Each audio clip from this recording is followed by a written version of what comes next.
So obviously you start as the lady in Strange Darling, and I was just sort of wondering, what was your reaction when you first read the script? Because it is such a wild ride from start to finish. I know. I mean, it is a perfect script. It's written impeccably well, and it's written with a clarity and a specificity, which I don't think I've ever seen in any other script I've ever read. And I've read a lot of scripts. And I just remember having a really overwhelming desire to play that part. And also at the same time, an overwhelming feeling of anxiety at tackling that part. Yeah. And and and I think that, I think as an artist, um, you kind of have to lean into the things that you're afraid of. And I think that there was something that found quite scary about the script when I read it. And I just kind of leaned into that. And here we are.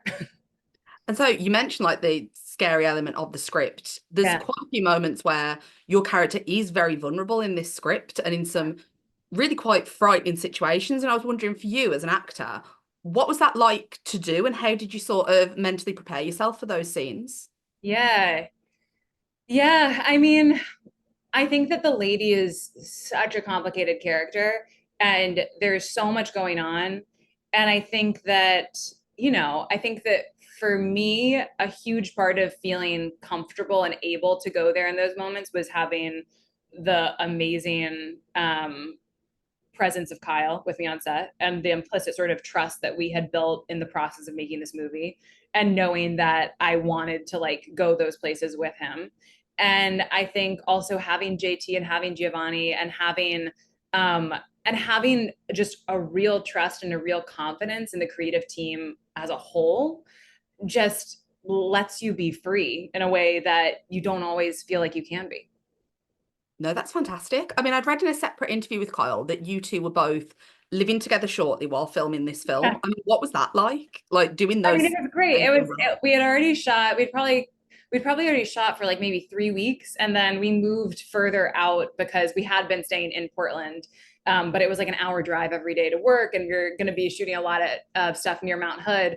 And so we got like an Airbnb together, like in the woods, and just like bunked up in this little like 2 bedroom cabin together and had a great time. It was honestly, it kind of felt like a spa day after being like having an hour long commute to work to just like be in nature and like get to kind of like steep in the beauty of Oregon. And Kyle and I are both like real outdoorsy people. So it kind of felt like an amazing end and a really lovely like reset for a shoot that was really hard. I mean, like there was nothing easy about shooting that movie. But yeah, it was lovely. And I think that by then we already were such good friends and had spent so long working together on these crazy days that, it really was easy and lovely. No, that's fantastic. Well, then, so obviously this film, it's shortly going to hit the festival circuit. It's coming to FrightFest in London, and then it's getting a UK release next month. And there's Oh, so much that happens in it. But I was just sort of wondering for you, if you had to summarize this film in just wow. 3 words, what would you say to get people Three more? words. um, one night stand. Perfect. Oh, well, that's brilliant. Thank you so much for your time. Yeah, of course. Thank you. Thank you. Have a